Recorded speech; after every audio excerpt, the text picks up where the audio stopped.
되시기를, 아니 평생의 소원이 되시기를 주의 이름으로 축원합니다.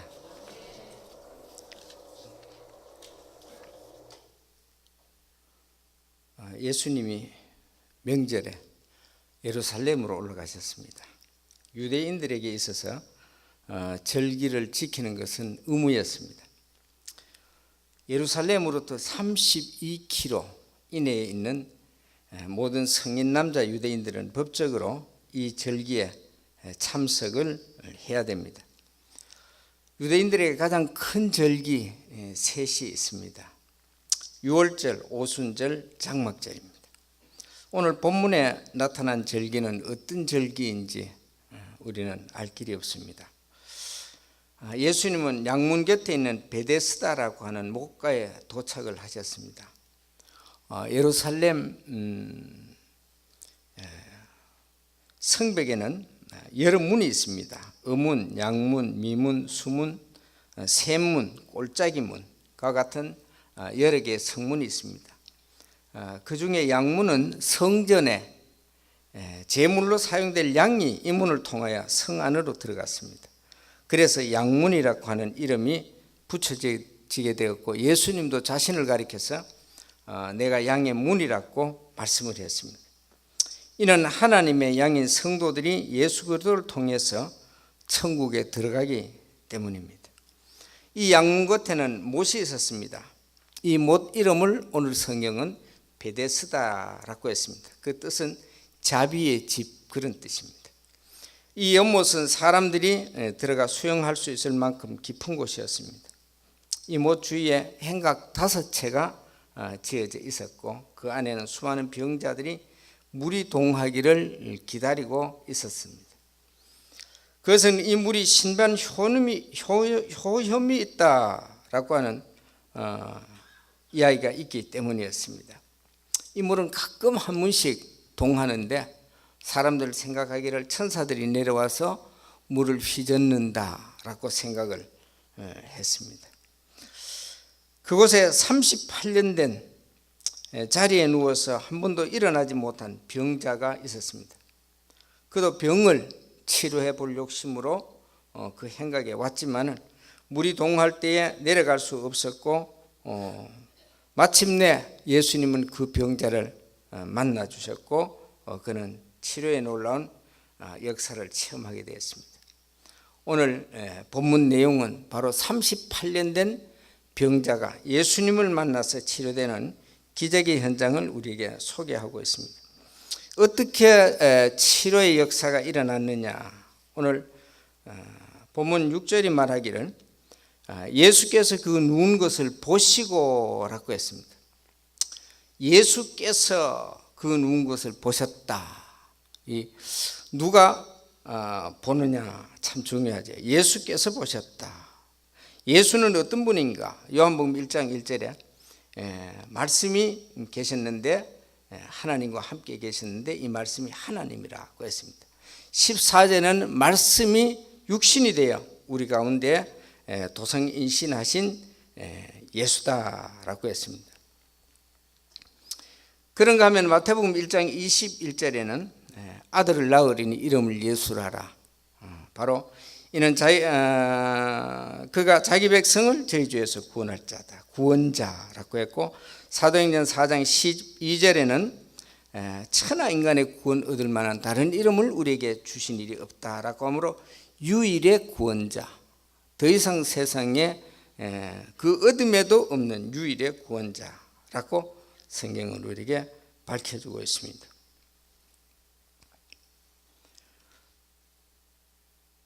누가 보느냐 참 중요합니다. 도적이 뭔가를 유심히 보고 있다. 그건 도적질하기 위해서 보는 겁니다. 강도가 어떤 사람을 아주 눈여겨보고 있다. 그 사람은 무엇인가 그 사람에게 강탈을 하려고 하는 의도에서 보고 있습니다. 사람이 사람을 본다. 굉장한 어떤 관심의 표현이죠. 아주 중요합니다. 그런데 예수님이 보셨다. 사람이 보아도 대단한데 예수님이 보셨다. 이거는 뭐 굉장한 축복 중에 축복입니다. 누구를 보셨느냐? 38년 된 병자를 보셨다. 38년 된 병자를 보셨다. 이 38년 된 병자는 무능한 인생의 모습입니다. 그는 자리에 누워 있었습니다. 누군가의 도움이 없인 도와주는 손길이 없으면 그는 아무것도 할 수가 없었습니다. 예수님은 그를 찾아갔습니다. 5 행각 안에는 많은 병자가 있었습니다. 눈을 가지고 있지만은 볼 수 없는 맹인이 있었고, 또 발을 가지고 있지만은 바르게 정상적으로 걸음을 걸을 수 없는 절름발이가 있었습니다. 그런가 하면은 손이 있는데 마음대로 쓸 수 없는 혈기 마른 그런 자도 있었습니다. 그러나 예수님은 그들 모두를 찾아가신 것이 아닙니다. 그 행각 5 행각 안에는 수많은 병자들이 있었지만은 그러나 예수님은 그 수많은 병자를 다 찾아간 것이 아니라 38년 된 병자, 그를 주님이 찾아가셨다라고 성경은 말씀하고 있습니다. 이것을 가리켜서 우리는 선택적 구원이다, 그래 말을 합니다. 혹시 이런 모습을 보면서 우리 마음에 예수님 불공평하시다. 왜? 거기에 수많은 병자가 있는데 왜 하필이면 38년 된 병자냐? 그리고 그 수많은 병자에게 전능하신 주님이 말씀 한마디 하시면 모든 병자가 그 시간에 다 치료를 받을 텐데 하필 38년 된 그 병자냐? 그래서 불공평하다는 생각을 가질 수 있습니다. 그러나 이것을 가리켜서 우리는 신학적인 용어로 하나님의 주권적 행사다, 그래 이야기를 합니다. 하나님의 주권적 행사가 성경의 토기장의 비유로 잘 기록이 되고 있습니다. 토기장이가 하나는 귀하게 쓸 그릇, 하나는 천하게 쓸 그릇을 만들 수 없느냐? 만들 수 있지요. 그래서 이 주권적 행사를 잘 비유를 하고 있습니다. 그러면 주님의 이러한 주권적 행사는 어디에 기초를 하고 있느냐라고 할 때 이런 주권적 행사는 당신의 기쁘신 뜻에 기초를 하고 있다라고 하는 말입니다. 우리가 시장에 가서 물건을 삽니다. 많은 물건이 있습니다. 그 가운데 많은 물건이 있지만은 그 물건을 다 사지 않습니다. 그 가운데 자기가 좋아하는 거, 필요한 거, 내가 좋아하는 거 한 가지를 사가지고 들고 옵니다. 마찬가지로 주님이 수많은 사람이 있지만은 그 가운데 38년 된 병자를 찾아가셨다. 왜 38년 된 병자를 찾아가셨느냐? 왜 다른 사람은 찾아가지 아니하셨느냐? 주님이 그렇게 하시기를 기뻐하셨기 때문이다. 주님이 마음에 그렇게 하시기를 기뻐하셨기 때문이다 라고 하는 것입니다. 그 다음 어떻게 이제 질병 치료가 진행이 되고 있습니까? 6절로 7절에 보면은 네가 낫고자 하느냐 라고 주님이 병자에게 질문을 하심으로 치료가 계속되고 있는 것을 보게 됩니다. 낫고자 하느냐라고 하는 주님의 질문, 그는 말하기를 주여 물이 동할 때에 나를 못에 넣어줄 사람이 없어 내가 가는 동안에 다른 사람이 먼저 내려가나이다 라고 했습니다. 예수님의 질문과 병자의 대답. 예수님의 질문이 무엇입니까? 네가 나을 것을 스스로 결심했느냐라고 하는 의지에 대한 질문이 아닙니다. 네가 나음을 얻기를 진정 원하느냐? 네가 낫고자 하느냐? 이 말은 네가 나음을 얻기를 진정으로 원하고 있느냐? 정말로 네가 소원을 가지고 있느냐? 라고 하는 그러한 소원을 불러 일으키는 질문이 바로 네가 낫고자 하느냐라고 하는 질문입니다. 믿음이 어디에서 생깁니까? 소망과 약속에서 믿음이 생깁니다.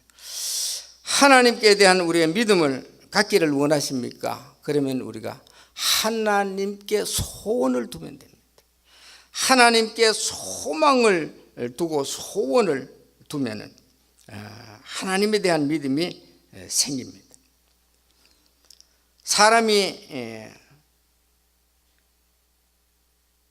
때로는 뭐 여러 가지 어려운 일들을 만나고 벽에 부딪히고 그러다 보면은 자기의 무능함을 깨닫게 되고 또 스스로 할 수 없다라고 하는 어떤 자포자기를 하는 그런 상태에 빠질 수도 있습니다.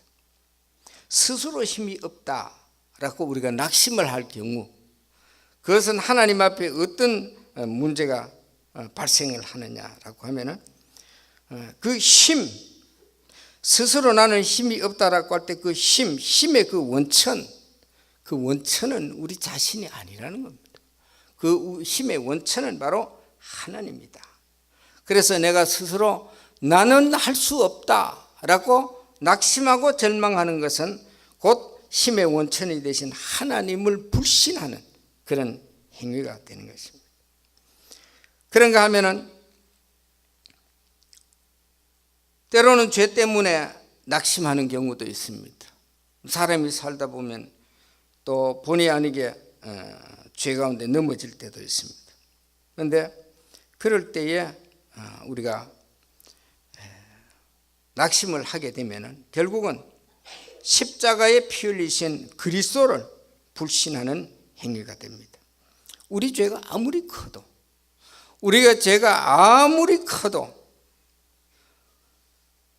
다시 돌이킬 수 없을 것 같은 그런 죄를 범했다고 해도 우리가 꼭 기억을 해야 될 것은 예수님의 십자가 보혈은 우리가 크다고 생각하는 그 죄가 세상 가득할지라도 주님의 피 한 방울이면 그 모든 죄는 사고 남는다고 하는 우리는 주님의 십자가 대속의 전능성을 믿어야 됩니다. 어떤 경우든지 환난 중에 죄 가운데 빠졌을 때 소망을 잃지 않고 살았던 사람이 있습니다. 그것이 바로 다윗입니다. 다윗은 어떠한 환난 중에 다윗은 뭐 살인죄, 간음죄, 뭐 아주 특급 죄만 다 지었죠. 그런데도 그는 절대 절망을 하지 않았습니다. 그 이유는 소망을 하나님께 두었기 때문이다. 그래서 시편 3편 8절에 보면 구원은 여호와께 있사오니 주의 복을 주의 백성에게 내리소서라고 했고 39편 7절에는 주여 내가 무엇을 바라리요 나의 소망은 주께 있나이다 라고 했습니다. 38년 된 병자에게 대한 예수님의 질문은 그에게 자신을 알게 하고 그리고 병자의 소망을 자신께 두는 그런 믿음을 갖게 하기 위한 소망을 불러일으키는 그런 질문이었습니다. 그래서 그의 대답은 그가 이러한 주님의 의도를 알았다고 하면 그의 대답은 바로 주여 나를 불쌍히 여기소서 나의 질병을 치료해 주소서라고 대답을 했습니다. 그러나 그의 머릿속에는 온통 어떻게 하면은 이 연못 속으로 들어가느냐 거기에만 가득 차 있었습니다. 주님을 믿는 믿음보다도 수단을 의지하는 그 믿음이 그에게 더 컸던 것입니다.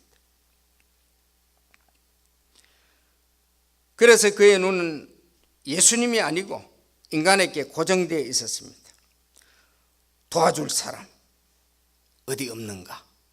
그 도와줄 사람에게 고정되어 그를 찾고 있었습니다.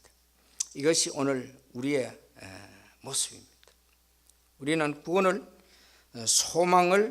구원의 소망을 하나님께 두기보다는 사람에게 두고 하늘에 두기보다는 땅에 두고 주님께 두기보다는 어떤 이 세상의 어떤 수단을 의지하는 그러한 모습이 바로 우리의 모습임을 성경은 우리에게 알려주고 있습니다. 다른 말로 바꾸면 땅에 대한 소원들이 더 강하다라고 하는 것입니다. 야곱은 나헬을 얻기 위해서 7년을 수일처럼 보냈습니다. 세상의 소원들 때문에 우리는 이러한 주님을 향한 소원이 질식되어가는 그런 경험들을 많이 하게 되는 것을 보게 됩니다.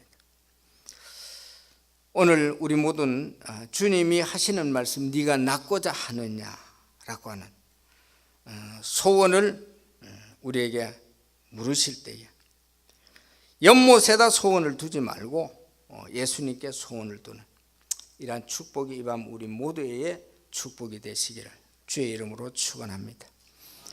세 번째, 치료의 말씀이 그에게 선포됨으로 30대 8년 된 병자는 고침을 받았습니다. 본문 8절로 9절입니다. 예수께서 가라사대 일어나 네 자리를 들고 걸어가라 하시니 그 사람이 곧 나와서 자리를 들고 걸어가니라 라고 했습니다. 여기에 자리에 예수께서 가라사대 일어나 네 자리를 들고 걸어가라 라고 하는 이 말씀은 주님의 명령입니다. 그 명령이 세 가지로 오늘 본문에 나타나고 있는데, 첫째는 일어나라는 명령입니다. 일어나라 라고 했습니다. 이 말씀은 참 이성적으로 맞지 않습니다. 오히려 38년 된 병자의 기분을 상하게 할 수도 있습니다. 아마 모르긴 몰라도 그 병자는 속으로 그렇게 생각했을 수도 있습니다. 여보시오, 내가 당신이 누군지는 모르지만 내가 일어나서 걸어갈 수 있을 것 같으면 38년 동안 이 자리에 내가 누워 있었겠습니까? 라고 주님을 향하여 반문을 할 수도 있었을 것입니다. 그러나 예수님은 물론 네가 할 수 없는 일이지만은 일어나라라고 하는 그 말씀은 곧 시도해보라 그 말이에요. 일어나는 것을 한번 시도해보아라 라고 하는 그런 의미의 말씀입니다. 하나님의 말씀은 일단 시도할 때, 순종으로 시도할 때 기적을 경험하게 된 경우들을 많이 봅니다. 베드로가 고기 잡는 기적이라든가, 벳세다 들에게 오병이어의 기적이라든가, 중풍병자의 치료, 또 문둥병자의 기적도 다 동일했습니다. 오늘 그러므로 할 수 없다고 하는 이라는 불신앙, 그 불신앙을 우리가 벗어버리고 말씀대로 일단 시도를 해보는 것이 바로 우리 성도의 삶임을 가르쳐주고 있습니다. 두 번째, 자리를 들라라고 명령을 했습니다. 자리를 들어라. 왜 예수님은 자리를 들라고 했습니까? 이 말의 말씀의 의미가 무엇입니까? 재발할 때를 대비하지 말라는 겁니다. 아마 이 말씀을 안 하셨으면은 이 38년 된 병자는 자리를 들지 않았을 겁니다. 왜? 만일 가다가 다시 재발하면 와서 누워야 되니까. 그래서 그 자리를 아마 피워두고 갔을지 모릅니다. 그러나 예수님은 그런 때를 대비하지 말라는 겁니다. 왜 그렇습니까? 주님의 치료는, 따라하겠습니다. 주님의 치료는 재발 없이 완벽하다. 믿습니까? 예, 주님의 치료는 재발 없이 완벽합니다.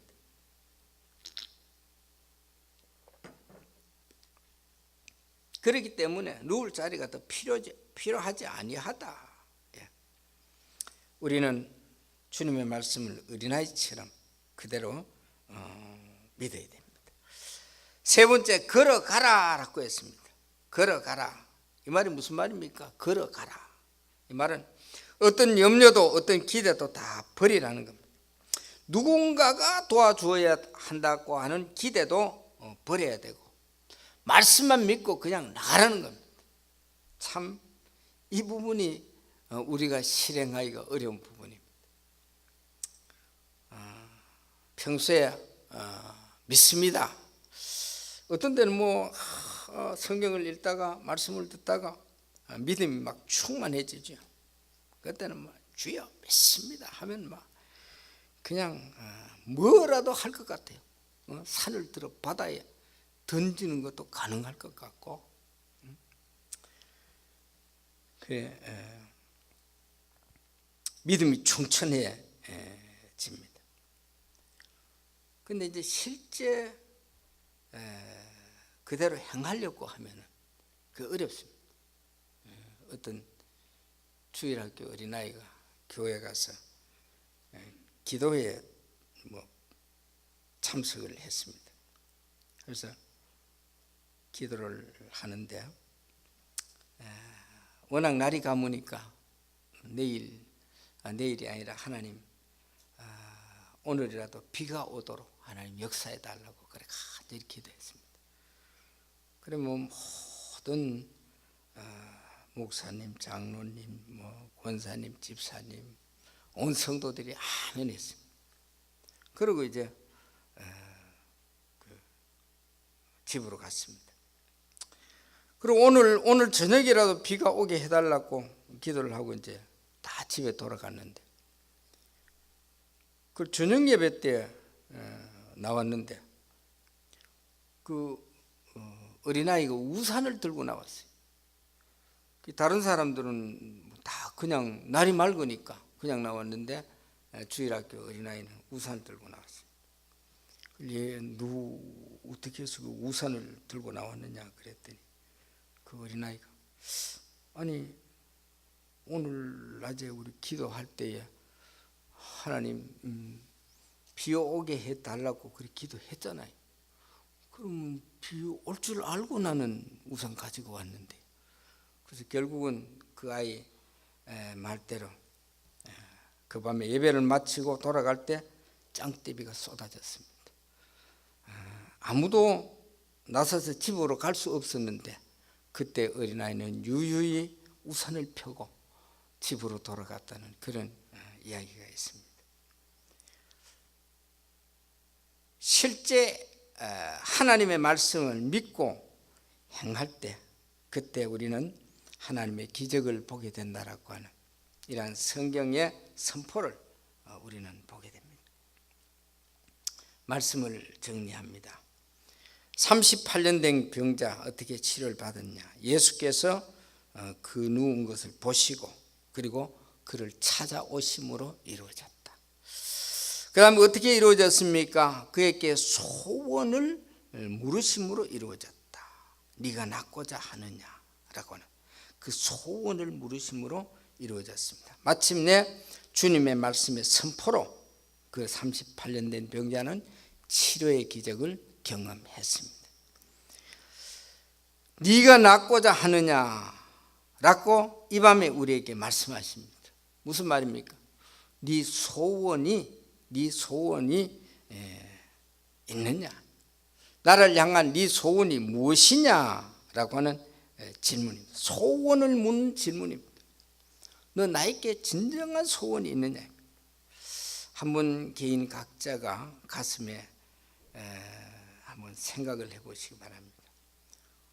정말 내가 막연한 기대, 하나님이 이렇게 해주셨으면 좋겠습니다라고 하는 막연한 기대 말고 정말 주님을 향해서 간절한 내 소원이 내 가슴 속에 있는가? 그걸 붙잡고 내가 지금까지 기도해 왔는가? 한번 생각을 해보시고 이 밤에 우리의 소원을 주님 앞에 한번 아뢰는 그런 시간을 갖도록 했습니다. 그 소원이 무엇이든지 관계없습니다. 만일 하나님 뜻에 이것이 맞느냐 안 맞느냐 거기까지 생각할 이유도 없습니다.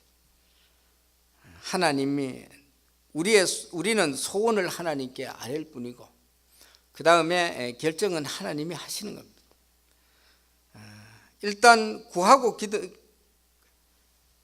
기도한 것은 받은 줄로 믿으라라고 했으니까 부정적인 답변이든지 긍정적인 답변이든지 응답은 받는 겁니다. 그러니까 하나님 앞에 어떤 소원이 됐든지 가지고 간절히 한번 종칠 때까지 한번 기도를 하는 시간을 갖겠습니다.